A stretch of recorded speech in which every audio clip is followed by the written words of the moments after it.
खासदार संजय राऊत यांची पत्रकार परिषद ऑन विधान परिषद निवडणूक। विधान परिषद निवडणुकीमध्ये प्रत्येकाने जागा उमेदवार लादलेला आहे। भाजपला सुद्धा त्याचे सर्व उमेदवार निवडून आणण्यात इतकी मतं नाहीत। अजित पवार गट शिंदे गटांची सुद्धा मतं नाही। महाविकास आघाडीनं 3 उमेदवार उभे केले। काँग्रेसकडे त्यांचा उमेदवार निवडून आणण्या इतकी मतं नक्कीच आहेत।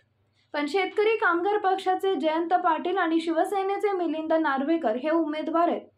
महाराष्ट्राची सध्याची राजकीय परिस्थिती पाहता आणि लोकसभेचे निकाल पाहता अनेक आमदार हे महाविकास आघाडीच्या बाजूने झुकलेले आहेत। 23 मतांचा कोठा आहे।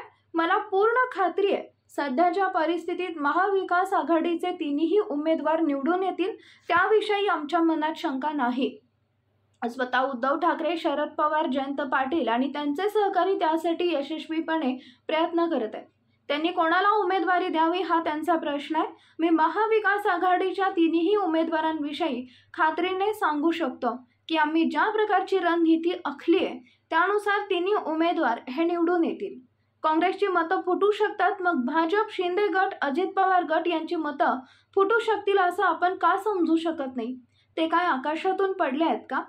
त्यांच्याकडे सत्ता आहे, पैसा आहे, पण लोकमत आमच्या बाजूने आहे ते लोकसभेपर्यंत दिसल्यामुळे त्यांचेही आमदार फुटू शकतात ना। फुटू शकण्यापेक्षा ते एक वेगळी भूमिका घेऊ शकतात। काँग्रेसचीच मत फुटणार, अन्य कोणाची मत फुटणार या भ्रमात आता कुणी राहू नये। ऑन गणपत गायकवाड मतदान। गणपत गायकवाड जेलमधून येऊ शकतात, पण अनिल देशमुख, नवाब मलिक तुरुंगात होते, त्यांना मतदानासाठी तुरुंगातून कोणी येऊ दिलं नाही।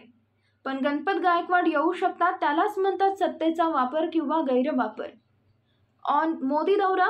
ते देशाचे पंतप्रधान आहेत, त्यांना कुणी थांबवलेलं नाही कुठे जाण्यापासून।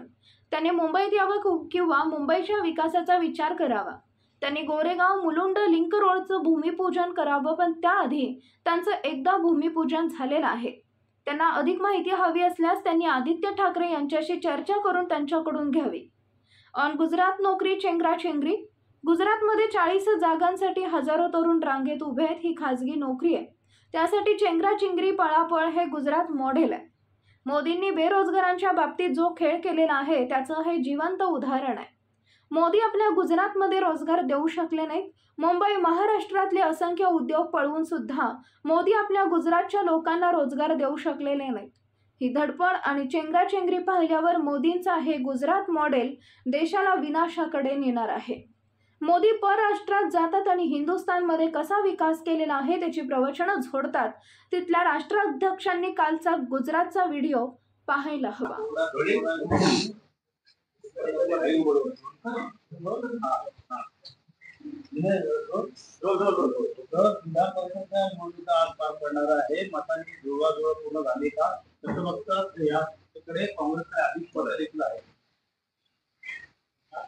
विधान परिषद निवडणुकीमध्ये प्रत्येकानं जादा उमेदवार टाकलेला।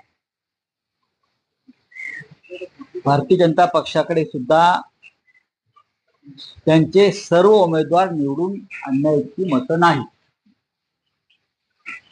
राष्ट्रवादी काँग्रेसमध्ये अजित पवार गट त्यांच्याकडेही स्वतःची मतं नाही। शिंदे गट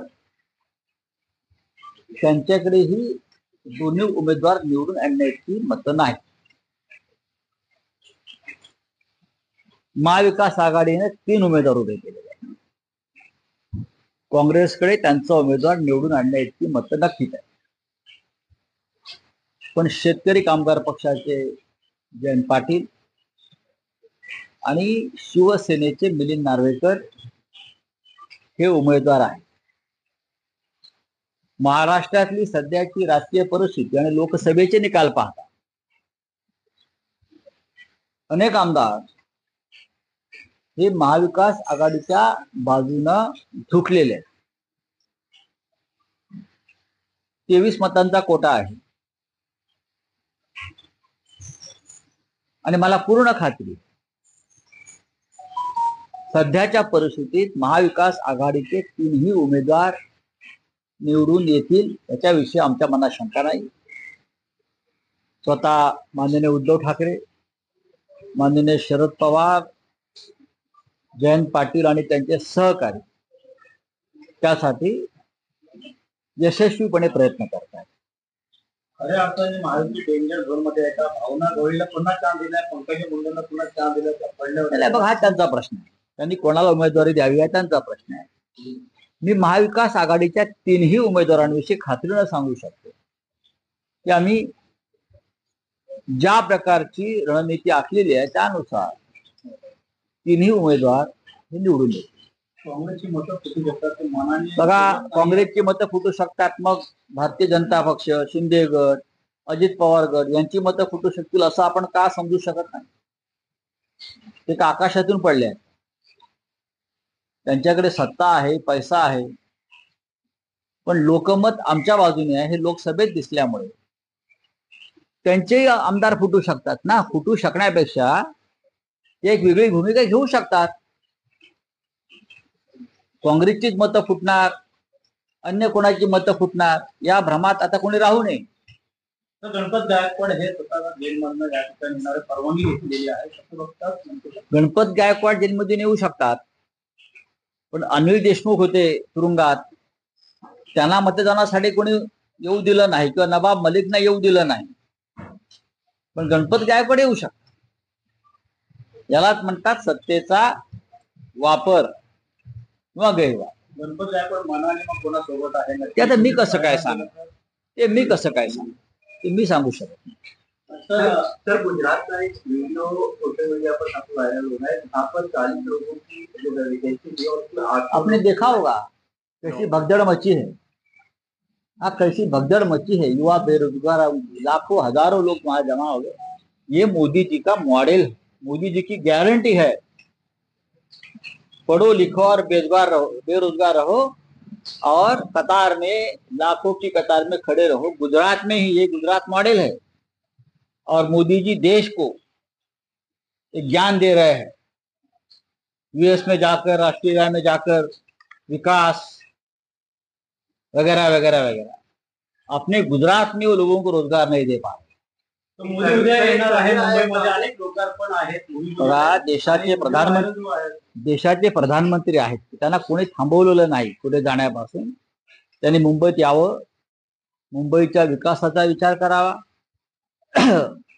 पण त्यांनी गोरेगांव मुलुंड लिंक रोड है उसका क्या कर रहे हैं, उद्घाटन कर रहे हैं ना, क्या भूमि पूजन. पहले एक बार उसका भूमि पूजन हो गया है.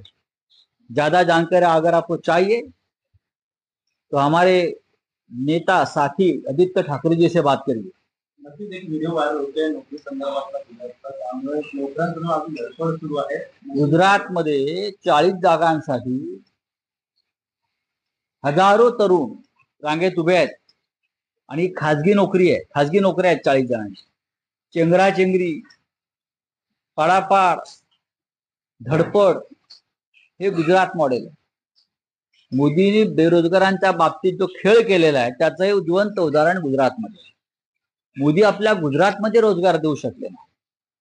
मुंबई, महाराष्ट्रातले असंख्य उद्योग पळवून सुद्धा मोदी आपल्या लोकांना गुजरातच्या रोजगार देऊ शकले नाही. त्यांची जी काही धडपड सुरू आहे चेंगराचेंगरी, ती पाहिल्यावर मोदींचं हे गुजरात मॉडेल देशाला विनाशाकडे नेणार आहे. मोदी रशियात जातात, ग्रीसला जातात, ऑस्ट्रेलियाला जातात आणि हिंदुस्थानमध्ये कसा विकास केलेला आहे त्याची प्रवचनं झोडतात. त्या तिकडल्या राष्ट्राध्यक्षांनी गुजरातचा कालचा व्हिडिओ पाहायला हवा. सर, वाल्मीकि कॉर्पोरेशन मामले में जो 3 आगे जो है उसको ईडी की ओर से गिरफ्तार कर दिया गया है. लगातार ईडी जो है गिरफ्तारी के बाद या जो केंद्रीय एजेंसी है उसकी ओर से गिरफ्तारी करना देखना पडेगा क्या मैटर. तो समृद्धी महामार्ग अनेक ठिकाणी भगदाड पडलेले ते आता विधानसभेत आहे.